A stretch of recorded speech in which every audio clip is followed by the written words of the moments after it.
क्या भारतीय जनता पार्टी राहुल गांधी के खिलाफ हिंसक भीड़ खड़ी कर रही है?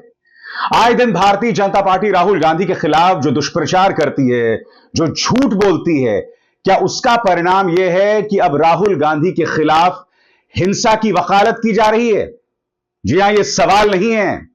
भारतीय जनता पार्टी के एक नेता ने खुलकर मंच पर खड़े होकर कहा है कि राहुल गांधी बाज आ जाओ, वरना तुम्हारी भी हालत तुम्हारी दादी इंदिरा गांधी की तरह कर दी जाएगी। मैं नहीं भूला हूं दोस्तों, किसान आंदोलन के दौरान एक किसान जिसका हम नाम भी नहीं जानते थे, उन्होंने यही बात प्रधानमंत्री नरेंद्र मोदी के बारे में कह दी थी कि याद करो इंदिरा गांधी के साथ क्या हुआ था। पूरे गोदी मीडिया ने उस पर प्राइम टाइम डिबेट किया था। उस किसान का नाम क्या था कोई नहीं जानता था, वो कहां से आया था कोई नहीं जानता था, मगर आज भारतीय जनता पार्टी का एक नेता यह बात मंच पर खड़े होकर बोल रहा है, भाजपा के प्रदर्शन के दौरान बोल रहा है। मैं चाहूंगा आप इस नेता को सुने और फिर मैं उसकी चर्चा करता हूं। राहुल गांधी बाज आजा, नहीं तो आने वाले टाइम में तेरा भी वो हाल होएगा राहुल गांधी, तो तेरे दादी का हाल होया। दोस्तों, जिस व्यक्ति ने राहुल गांधी को यह धमकी दी है, यह है तरविंदर सिंह मारवा, पूर्व विधायक हैं। जी हां, कोई ऐरे गहरे नत्थु खैरे बीजेपी का ट्रोल नहीं है, ये पूर्व विधायक हैं। कांग्रेस जाहिर सी बात है इस पर उग्र है। पार्टी की प्रवक्ता सुप्रिया श्रीनिवास का बयान आपके स्क्रीन पर। दिल्ली बीजेपी नेता और पूर्व विधायक तरविंदर सिंह मारवा ने आज प्रदर्शन के दौरान कहा, राहुल गांधी बाज आजा, नहीं तो तेरा भी वही हाल होगा जो तेरी दादी का हुआ था। भाजपा का यह नेता खुलेआम इस देश के नेता प्रतिपक्ष को मारने की धमकी दे रहा है। जेपी नड्डा, नरेंद्र मोदी, अमित शाह, आप इस धमकी पर चुप नहीं रह सकते। यह हम किसी भी कीमत पर बर्दाश्त नहीं करेंगे। जाहिर सी बात है दोस्तों, कांग्रेस ने इसे बड़ा मुद्दा बना दिया है और मैं आपको बतलाना चाहूंगा कि भाजपा दरअसल राहुल गांधी के खिलाफ यह प्रदर्शन क्यों कर रही थी, क्योंकि राहुल गांधी अमेरिकी जमीन पर हैं और उन्होंने एक बयान दिया कि किस तरह से इस देश के अल्पसंख्यकों पर दबाव बना हुआ है। एक सिख को कड़ा पहनने और गुरुद्वारे जाने की जद्दोजहद करनी पड़ती है। दरअसल एक कार्यक्रम में राहुल से भारत में सिखों की सुरक्षा पर सवाल किया गया था। जवाब में राहुल गांधी ने कहा कि भारत में लड़ाई एक सिख व्यक्ति के लिए पगड़ी और कड़ा पहनने और गुरुद्वारे जाने की है। उन्होंने आरएसएस पर कुछ धर्मों, भाषाओं और समुदायों को दूसरों से कमतर मानने का भी आरोप लगाया। राहुल गांधी ने कहा, लड़ाई इस बात को लेकर है कि क्या एक सिख को भारत में पगड़ी या कड़ा पहनने की इजाजत दी जाएगी या वो एक सिख के रूप में गुरुद्वारा जाने में सक्षम होगा। लड़ाई इसी बारे में है। यह सिर्फ उसके लिए नहीं, सभी धर्मों के लिए है। दरअसल राहुल गांधी इसके जरिए आरएसएस पर प्रहार कर रहे थे और इसी के चलते भाजपा की पूरी फौज मैदान में उतर गई। और यही वजह है कि भाजपा का यह नेता तरविंदर सिंह मारवा राहुल गांधी को सीधी धमकी दे रहा था। उनका हश्र इंदिरा गांधी जैसा करने की बात कर रहा था। जब प्रधानमंत्री नरेंद्र मोदी के खिलाफ नारे भी लगाए जाते हैं, तब गोदी मीडिया उस पर बवाल करता है, मगर एक औपचारिक प्रदर्शन में एक नेता इस तरह से बयान दे रहा है। आप राहुल गांधी की बात से इत्तेफाक रखते हो नहीं रखते हो, यह एक दूसरा मुद्दा है, मगर क्या हिंसा की बात की जानी चाहिए? आप उनसे सहमत ना हो, मगर आप यह कह रहे हैं कि उनका हश्र इंदिरा गांधी जैसा कर दिया जाना चाहिए। बड़ी बात यह है दोस्तों कि राहुल गांधी अमेरिका में हैं, मगर उनके खिलाफ भाजपा लगातार झूठ फैला रही है। पहले चीन के बारे में झूठ फैलाया कि राहुल गांधी जो है वो चीन का समर्थन कर रहे हैं, जबकि राहुल गांधी ने स्पष्ट किया था कि चीन इस वक्त प्रोडक्शन हब है, उत्पादन का केंद्र है और राहुल गांधी यही मॉडल भारत में लाना चाहते थे ताकि यहां की बेरोजगारी दूर हो, मगर राहुल गांधी को चीन परस्त बताया गया। गोदी मीडिया ने बाकायदा उनके खिलाफ जहरीला प्रचार चलाया कि किस तरह से राहुल गांधी चीन का समर्थन कर रहे हैं। राहुल गांधी ने ऐसा नहीं कहा था। सुनिए उन्होंने क्या कहा था। See, first of all, let's be clear. Not everywhere on the planet has an employment problem. Okay? The West has an employment problem. India has an employment problem. But there are many countries in the world that don't really have an employment problem.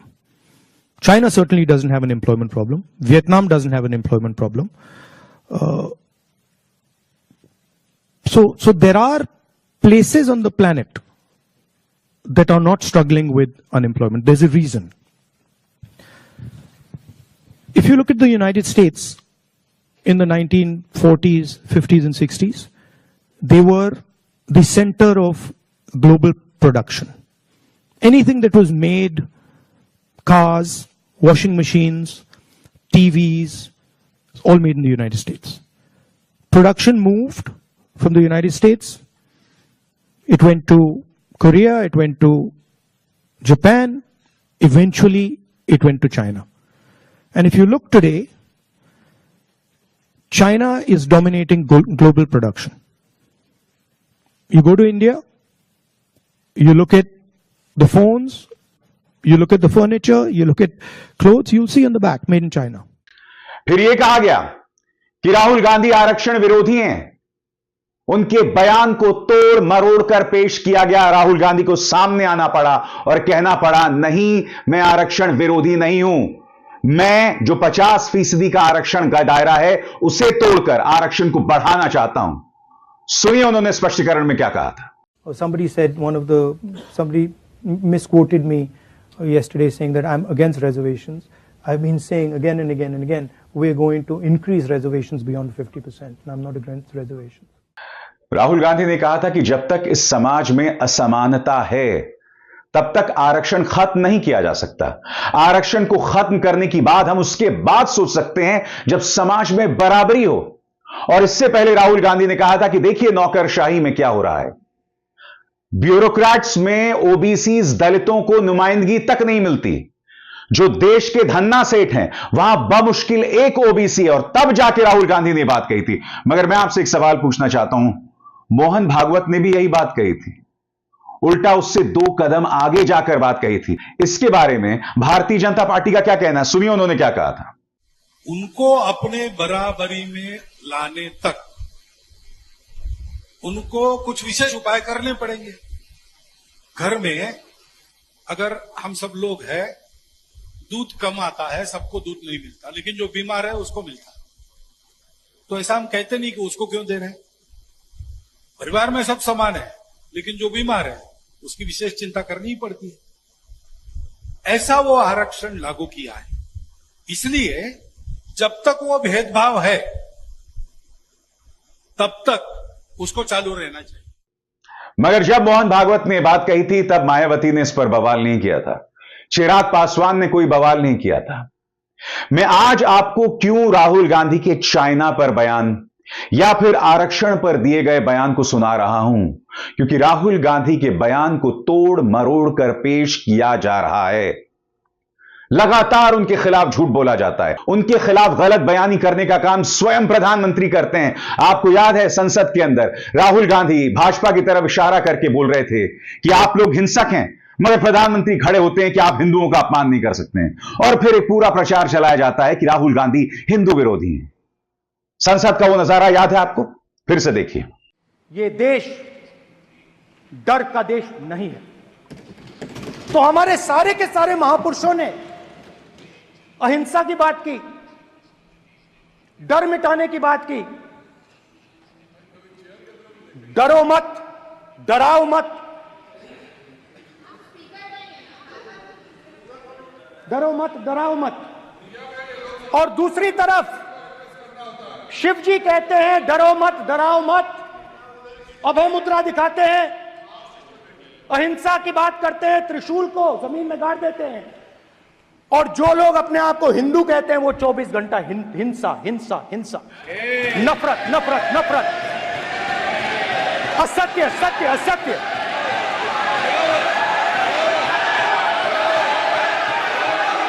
आप हिंदू हो ही नहीं। हिंदू धर्म में साफ लिखा है सत्य के साथ खड़ा होना चाहिए, सत्य से पीछे नहीं हटना चाहिए, सत्य से नहीं डरना चाहिए। अहिंसा हमारा प्रतीक है। अभय मुद्रा। विषय बहुत गंभीर है। पूरे हिंदू समाज को हिंसक कहना ये गंभीर विषय है। नहीं नहीं नहीं नहीं नहीं नहीं, नरेंद्र मोदी जी पूरा हिंदू समाज नहीं है। बीजेपी पूरा हिंदू समाज नहीं है, आरएसएस पूरा हिंदू समाज नहीं है, ये ठेका नहीं है बीजेपी का। देखा आपने, इसमें पहले राहुल गांधी का बयान, फिर प्रधानमंत्री किस तरह से उसे तोड़ मरोड़ कर पेश करते हैं और फिर राहुल गांधी को स्पष्टीकरण देना पड़ता है। लगातार इस व्यक्ति के खिलाफ भीड़ खड़ी की जा रही है और अब हिंसा की बात की जा रही है। दोस्तों, जो बात राहुल गांधी ने सिखों पर कही, मैं उनसे पूरी तरह से इत्तेफाक नहीं रखता हूं, मगर यह भी सच है कि माइनॉरिटीज के खिलाफ, अल्पसंख्यकों खासतौर से मुसलमानों के खिलाफ भाजपा का रवैया बहुत आक्रामक है और कई बार हॉस्टाइल, और मैं यह प्रमाणित करने वाला हूं। जहां तक सिखों की बात है, आज मैं भाजपा से एक सवाल पूछना चाहता हूं। जब किसान आंदोलन हुआ था, किसान सिंधु और टीकरी बॉर्डर पहुंचा भी नहीं था। याद कीजिएगा किस तरह से गोदी मीडिया ने कहा था कि इस आंदोलन में खालिस्तानियों का प्रवेश हो गया है। कोई प्रमाण दे पाए ये लोग? नहीं दे पाए। सबसे शॉकिंग बात, सुप्रीम कोर्ट में एफिडेविट में, एक आधिकारिक दस्तावेज में उस वक्त की मोदी सरकार ने कहा था इस आंदोलन में खालिस्तानियों का प्रवेश हो गया है।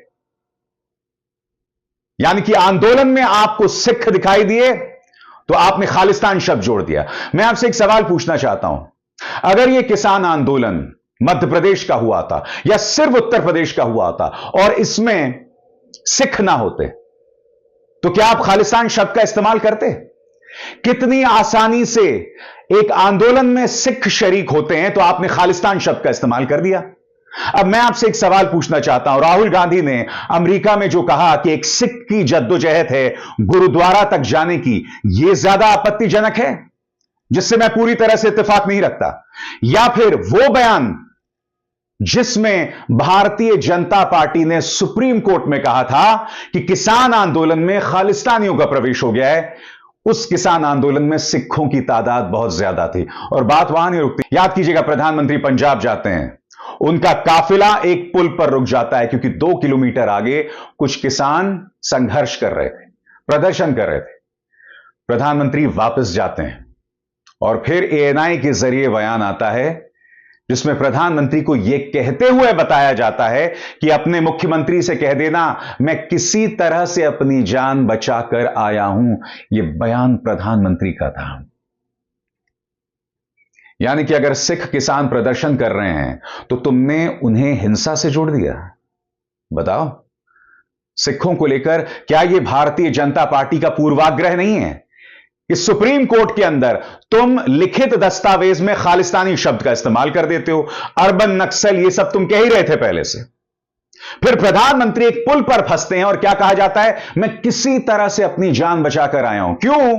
क्योंकि 2 किलोमीटर दूर कुछ सिख किसान प्रदर्शन कर रहे थे। कितनी आसानी से तुमने सिखों के साथ हिंसा जोड़ दी। अब मुझे बताओ, जो बात राहुल गांधी ने कही थी सिखों के बारे में, वो आपत्तिजनक है क्योंकि राहुल गांधी वहां पर सिखों के खिलाफ भीड़ नहीं खड़ी कर रहे हैं, सिखों के खिलाफ किसी को भड़का नहीं रहे हैं, मगर प्रधानमंत्री के तेवर उनका पालतू मीडिया जो किसान आंदोलन को खालिस्तानी बता रहा था, या दस्तावेज में, सरकारी दस्तावेज में सुप्रीम कोर्ट में तुम खालिस्तान शब्द का इस्तेमाल करते हो, तुम सिख कौम के खिलाफ भीड़ खड़ी करने का काम कर रहे हो, तुम सिख कौम के खिलाफ भड़काने का काम कर रहे हो। तो मैं आपसे पूछना चाहता हूं, आपत्तिजनक बात राहुल गांधी की थी या प्रधानमंत्री नरेंद्र मोदी की? इसीलिए मैंने कहा दोस्तों, राहुल गांधी के खिलाफ भीड़, और वो भी एक हिंसक भीड़ खड़ी की जा रही है जो बहुत शॉकिंग है।